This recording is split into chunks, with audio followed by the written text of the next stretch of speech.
Let us look at proposition number 2 of book 8 of Euclid's Elements.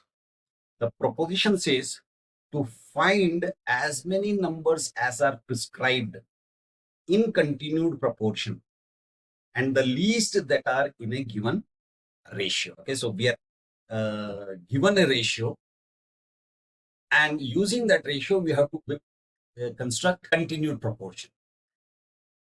How many numbers? Depends on what we are asked to.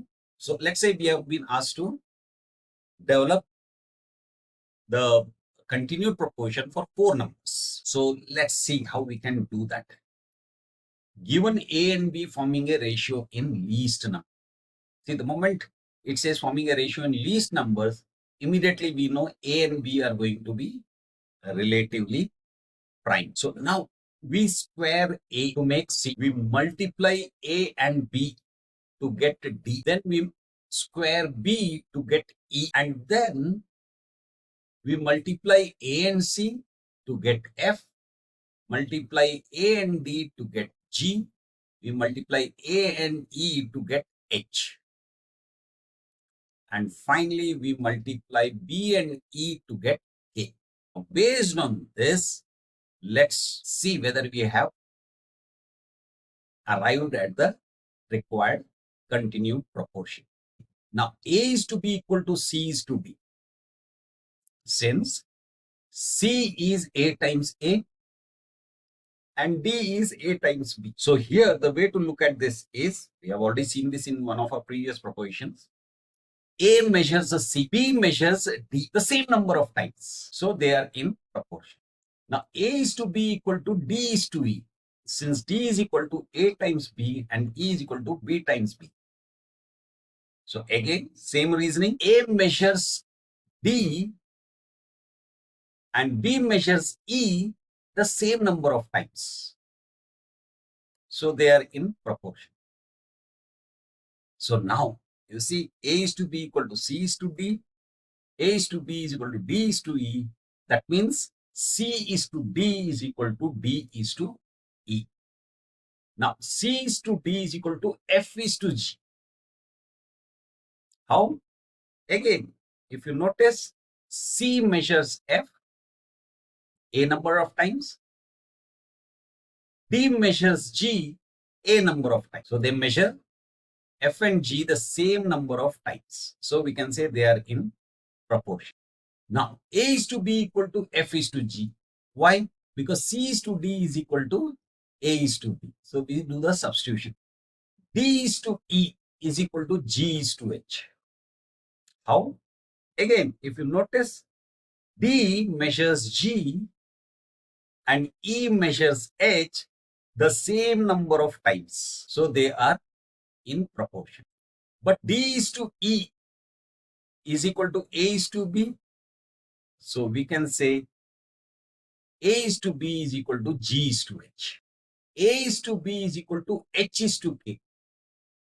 Because A measures H, B measures K the same number of times. So they are in proportion. F is to G is equal to H is to K.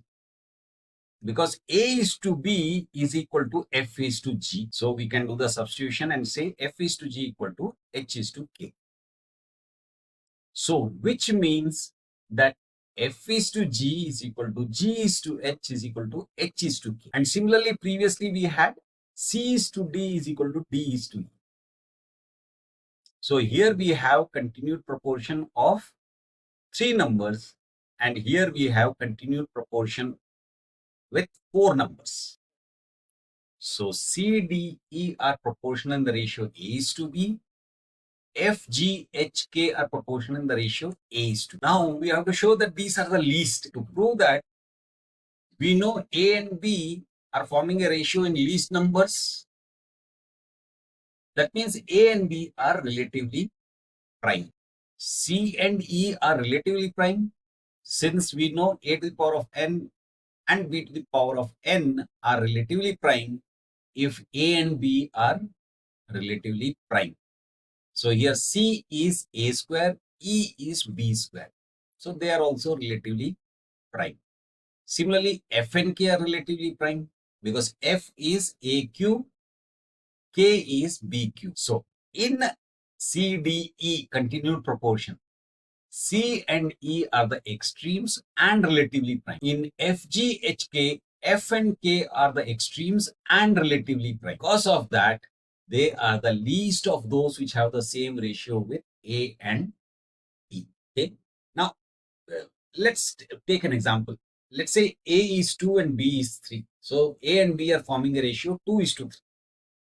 So based on that, let's see what the continued proportion will look like of 3 numbers and 4 numbers. So CDE will be like this. That is 4, 6 and 9. FGHK, 4 numbers, it would be 8, 12, 18, 27. The continued proportion is written as C by D is to D by E. Similarly here, F by G is to G by H is to H by K. These continued proportions can also be written as 4, 6 and 9. And this can be written as 8, 12, 18, 27. And today they are called geometric progression or geometric sequence. So that is proposition number 2 of book 8 of Euclid's Elements. Again, let me remind you, there is a link to a PDF book which describes all these propositions in detail. Please feel free to download it, refer to it. And if you think somebody else can also benefit from it, please do share. That's it for now. Bye.